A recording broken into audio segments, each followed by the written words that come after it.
আজকে আমার আম্মু আমার বাসায় এসে রান্না করতেছে। আমি আজকে দেখবো যে আম্মু কি এরকম দেয় যেটা আমার থেকে আলাদা, যেটা আমি দেই না। এই জন্য আম্মুর রান্না বেশি মজা হয় আর আমার রান্না কম মজা হয়। এইটা আমি দেখবো। গরুর মাংস রান্না করবে, তেলের মধ্যে এলাচ দারচিনি, না এলাচ আর তেজপাতা দিছে, দারুচিনি দেয় নাই। কি এমন দেয় এইটা আজকে আমি এই রহস্য উদ্ঘাটন করব। কিন্তু ভদ্রমহিলা অনেক চালাক, সে আবার করছে কি নিজের বাসা থেকে আলাদা করে মশলা বেটে নিয়ে আসছে। যদিও বলতেছে এটার মধ্যে পেঁয়াজ আদা রসুন আছে, আর কিছু নাই। তা আমরা একটু দেখি, আসলে তো পেঁয়াজ আদা রসুন ছাড়া আর কিছু নাই। বেটে নিয়ে আসছে মশলা। আমি অবশ্য তরকারিতে এত তেল দিব না, আমি কম তেল দিই, এই জন্য আমার রান্না কম মজা হয়। আজকে আমাদের বাসায় ইলেকট্রিসিটি ছিল না, আমি রান্না করব বলে ওয়েট করতেছিলাম, মাত্র ইলেকট্রিসিটি আসছে। হ্যাঁ দিচ্ছি হলুদ মরিচ। এখন এই যে তরকারিতে সে পেঁয়াজ বাটা দিচ্ছে 1 কেজি গরুর মাংসের জন্য আর কি। আমরা অনেক পেঁয়াজ বাটা দিলাম, এই জন্য আমার রান্না পাকা হয়। আর আদা রসুনও দিচ্ছে।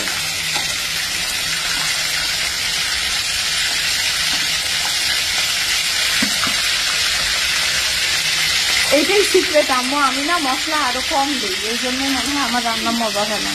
মশলা আন্দাজ মতো দিতে আমার কেন যদি মনে হয় যে ঝোল বেশি খকখকে হয়ে যাবে, এই জন্য আমি মশলা কম খাই। এটা হচ্ছে মরিচের গুঁড়া, তারপরে এটা হচ্ছে ধনিয়ার গুঁড়া,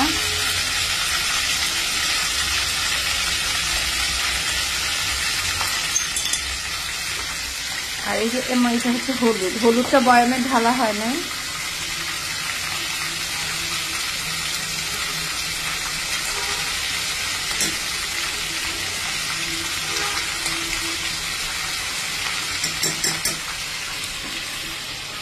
পানি দিব মা আগায়,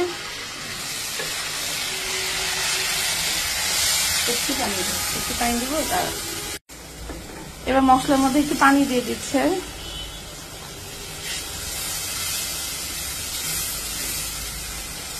এখন এই মশলা আম্মু কতক্ষণ কষাবা? 5 মিনিট কষাবা? গরুর মাংস কষাবো, তার সাথেই মশলা কষে যাবে। ও আচ্ছা, মানে আলাদা করে আর এক্সট্রা করে মশলা, লবণ দাও নাই, লবণ দিতে হবে। এক্সট্রা করে আর কষাবা না, জাস্ট মশলাটা 5 মিনিট নেড়ে গরুর মাংস দিয়ে দিবা। ওকে, গরুর মাংস দেওয়ার পরে কতটুকুন কষাবা? তখন অনেকক্ষণ কষাবো।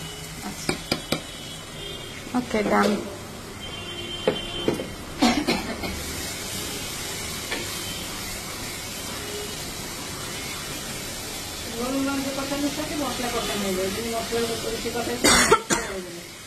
আচ্ছা, এটা একটা নতুন জিনিস জানলাম যে আগে থেকে অতিরিক্ত কষালে তরকারি কালো হয়ে যাবে। এই জন্য তোমার তরকারি এত সুন্দর হয়। এই মাংসটা আমরা বেঙ্গল মিট থেকে আনছি। হ্যাঁ, আমি বেঙ্গল মিট থেকে মাংস আনি, কারণ আমার এখন মাংস কাটাকুটি করার প্যারা করতে ইচ্ছা করে না।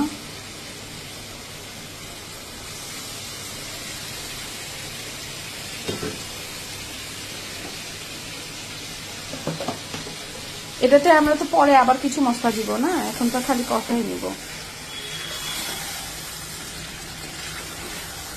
মশলা কষালে পরে কালার নষ্ট হয়ে যাবে। কালার কত সুন্দর হয়েছে। তোমার এই জিনিসটাই তো বাবু খুব প্রশংসা করে যে আম্মুর। একটা জিনিস খাও না বলে আমি আনলাম না, 5 ফোড়ন দিই আমি। 5 ফোড়ন আমার কাছে আছে, আমি খাই তো 5 ফোড়ন। আমার কাছে গুঁড়ো করা 5 ফোড়ন আছে, তুমি টেনশন নেই না। মাংসের ভাজা মশলাও আছে, 5 ফোড়নও আছে, সবকিছু আছে। আচ্ছা, এখন তাহলে আমরা এটা কষাবো। ঢাকনি নাই? হ্যাঁ অবশ্যই ঢাকনি আছে। কষানোর মধ্যে কি একটু পানি দিবা? আচ্ছা, তাহলে আমরা মাংস কষাতে দিচ্ছি, তারপরে পানি দিয়ে জিরা দিব। ওকে, এই যে মাংস 10 মিনিট হলো কষতেছে। আম্মু এর মধ্যে খানিকটা কাঁচা পেঁয়াজ দিয়ে দিল। কাঁচা পেঁয়াজ দিয়ে দিলা কেন? মানে ঝোল আরো ঘন করার জন্য? আচ্ছা আচ্ছা ওকে। এই যে আম্মুর তরকারি হয়ে গেছে। মাঝখানে আম্মু শুধু হচ্ছে একটা আলু দিছে, আর এখন দিছে হচ্ছে জিরা আর 5 ফোড়নের গুঁড়া, তাই না? আর কাঁচামরিচ।